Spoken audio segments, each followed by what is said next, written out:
नमस्कार, मी प्रांजली, एक professional psychological counsellor, त्याचप्रमाणे लाईफ कोच आणि न्यूट्रिशनिस्ट. आपण म्हणतो की मुलगा खूप बंड झालेला आहे, खूप हट्टी झालेला आहे, मुलगा बिघडला आहे. तर मुलगा एकदम बिघडतो का? म्हणजे मुलं जी आहे छोटी छोटी एकदम बिघडतात का? एकदम ते हट्टीपणा करायला लागतात का? तर नाही. तर ती मुलं मनातून हळूहळू हळूहळू तुटत जातात आणि ते तुटत जाऊन ती आपल्याला वाटतं की ती बिघडली आहे. जर ती कशी बिघडतात, त्याला आपण कसं काय जबाबदार आहे हे जाणून घ्यायचं असेल तर व्हिडिओ शेवटपर्यंत बघा. फर्स्ट, आपण आपल्या मुलांना वेळ देत नाही आणि त्यामुळे काय होतं, मुलं एकटी पडतात आणि ती एकटी पडल्यावर त्यांना खूप काहीतरी सांगायचं असतं. ज्यावेळेस आपल्याला मुलं काहीतरी सांगायला जातात त्यावेळेस आपण मला दुसरं महत्त्वाचं काम आहे हे सांगून त्यांचं ऐकत नाही. त्यावेळेस मुलं त्यानंतर तुमच्याशी बोलणं कमी करतात. त्यांना वाटतं मी बोललं, मला काहीतरी सांगायचं होतं, त्यांच्यासाठी ते इम्पॉर्टंट असतं. आणि आई बाबाला वेळच नाही किंवा मम्मी पप्पांना वेळच नाही.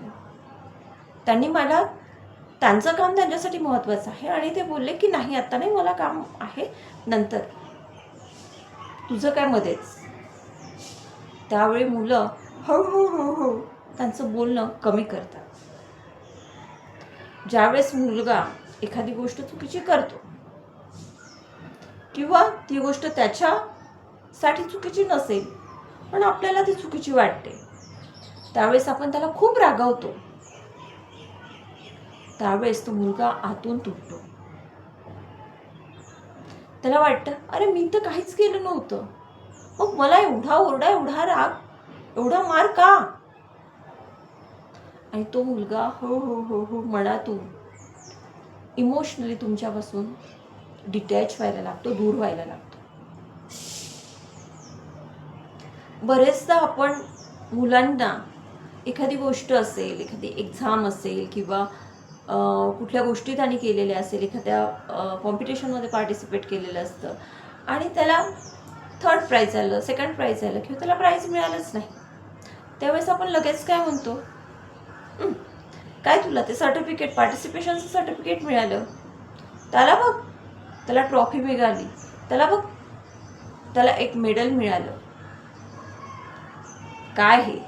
आणि असंच आपलं वारंवार जेव्हा करत जातो, वारंवार अशी तुलना जेव्हा आपल्या मुलाची करत जातो, तेव्हा त्याचा कॉन्फिडन्स लो होतो. त्याला वाटते मला तर काहीच करायचं नाही, कारण माझ्याकडून काहीच पॉसिबल नाही, मला काहीच करता येत नाही. कारण हे एकदाच नाही, मी 2-3 एक्झाम्स दिल्या, 2-3 कॉम्पिटिशन्समध्ये भाग घेतलं, पण मी नाही जिंकलो. म्हणजे आई किंवा बाबा जे म्हणतात की तुला काय, तुला जमतच नाही, ते बघ त्याने मेडल घेतलं, तिने ट्रॉफी घेतली, तर त्या मुलाला आतून असं वाटायला लागतं की खरंच मला काही जमत नाही आणि त्याचा कॉन्फिडन्स तिथेच लूज होतो, लो होतो.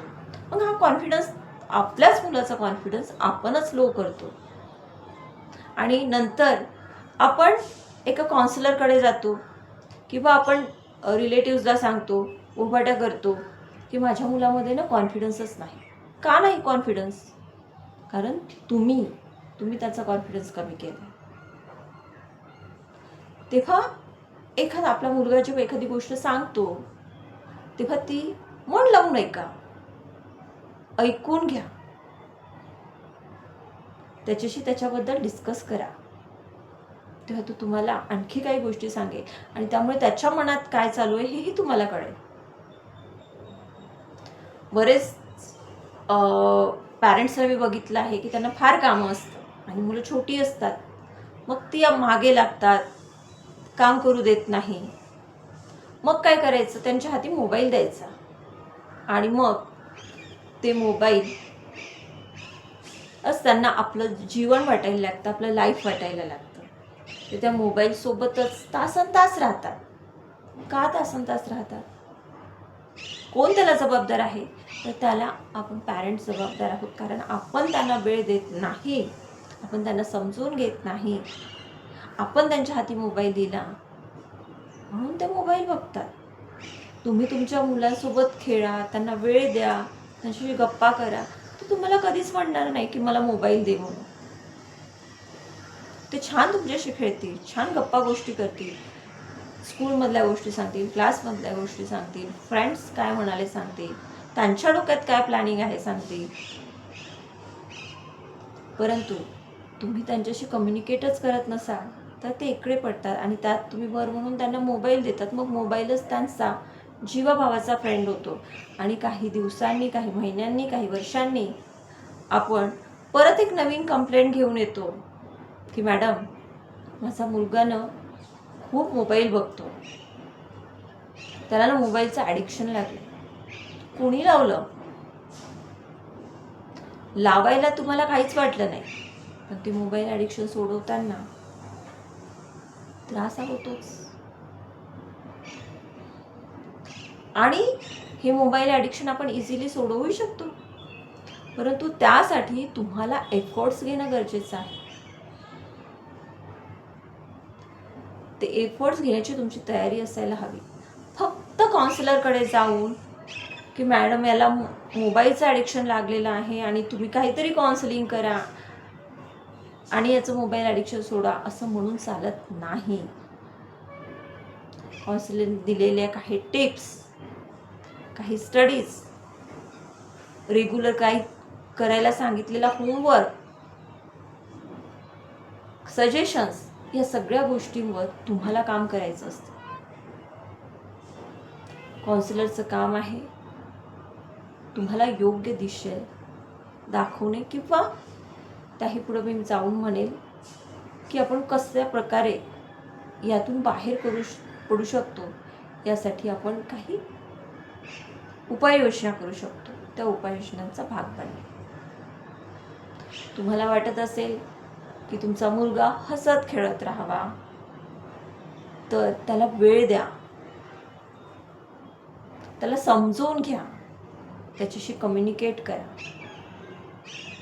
तेव्हा तो हसत खेळत राहील. नाहीतर तो तुमच्यापासून किंवा तुमच्या घरातील वातावरण असं असेल की नेहमी आईवडिलांचे भांडणं होत आहे, सासासुनांचे भांडणं होत आहे, आजी आईचे भांडणं होत आहे, तर मुलगा त्या तशा वातावरणात त्याचा सर्वांगीण विकास करू शकत नाही, त्याचा मानसिक विकास व्यवस्थित होत नाही, तो तणावात येतो आणि तो एकटा राहायला लागतो, त्याला तिथे राहणं नकोसं वाटतं.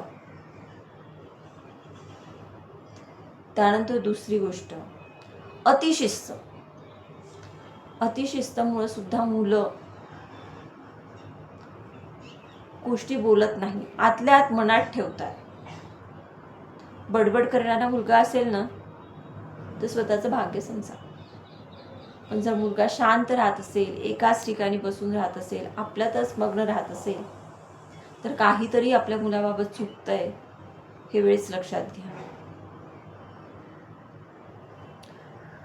अशाच गोष्टींबाबत आपण आणखी काही व्हिडिओ बोलूया आणि आपल्या मुलांसाठी काय योग्य आहे, काय अयोग्य आहे आणि आपण आई वडील म्हणून काय करू शकतो हे नक्कीच आपण बघूया. व्हिडिओ तुम्हाला आवडला असेल तर लाईक करा. हा माझा एक मानसिक जनजागृती करण्याचा एक छोटासा प्रयत्न आहे, यामागे माझा कुठलाही उद्देश नाही.